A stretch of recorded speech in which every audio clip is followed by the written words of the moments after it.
Welcome to the Learning Lab class, Discover Library Materials and Collections with the Arcadia Discovery Catalog. My name is Melissa and I'm one of the Adult and Teen Services Librarians at the Arcadia Public Library. In this video, we're going to be taking a look at how to get the most out of your online library account. First, we're going to go ahead and click on the sign in button in the upper right hand side to get logged into our account.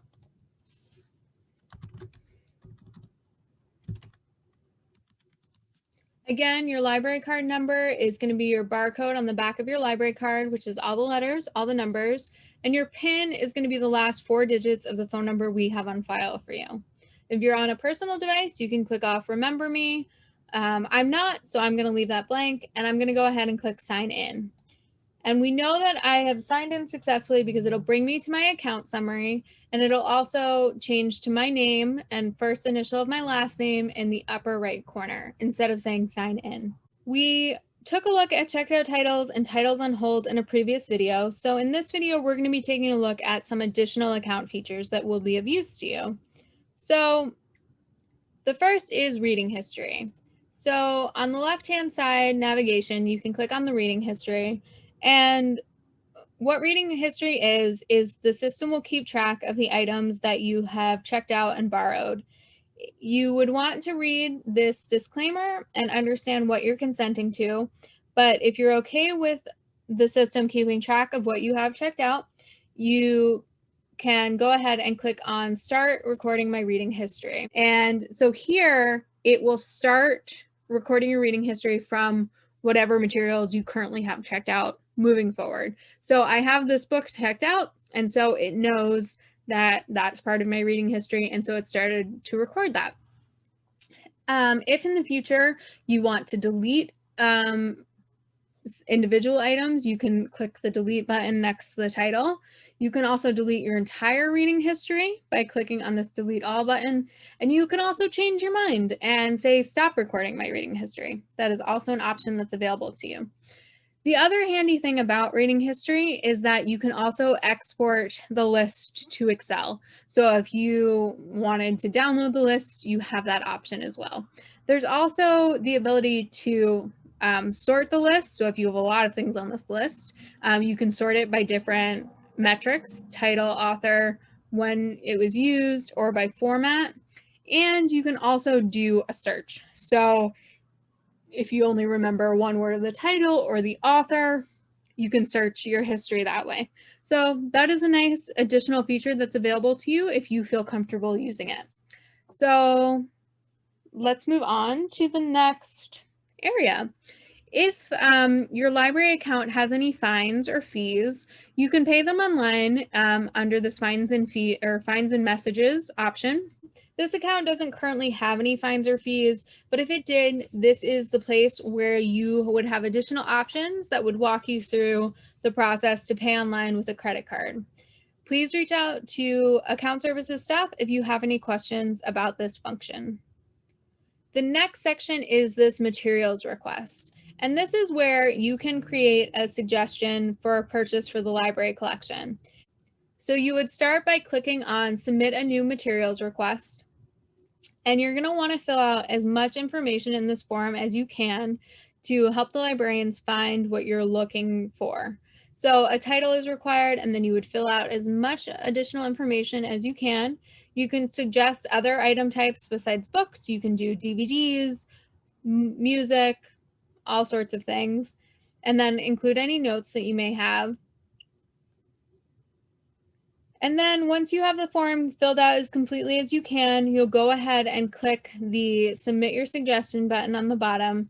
It'll be routed to the librarians who will make a decision about whether or not to purchase that item. Next, a few items I want to draw your attention to in the account settings area. First is the contact information section. You can update your basic account information like your phone number or your email address down here in this section. And then if you make any changes, you'll want to just click the Update Contact Information button. One thing to note, if you need to change something like your name or your address, you're going to want to reach out to account services staff directly to make those changes. Okay, another interesting feature within your account is your search history. So your search history is maintained for as long as you are logged in to your current session. So I am logged in as me, and this is all the things that I've searched in making these videos. So these are all maintained here. If I were to log out and close my window and then log back in, these would all disappear. If I wanted to maintain them and keep them, you can individually select save, and it will hold on to that search for you.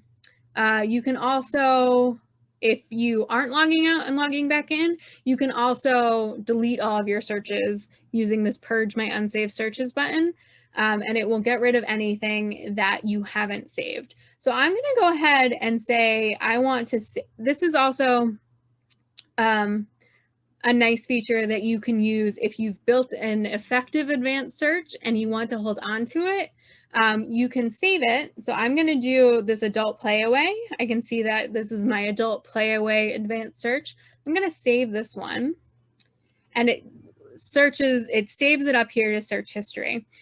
I'm going to come down here and purge my unsaved searches.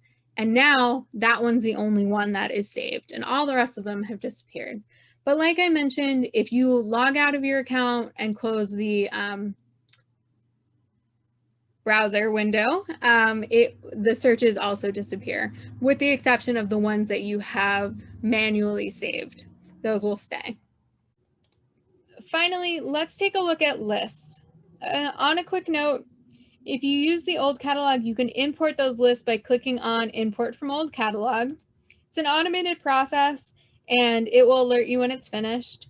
This account didn't have any lists in the old catalog, so it shows 0 of 0. You can, in this catalog, keep lists, and it can help you keep track of materials.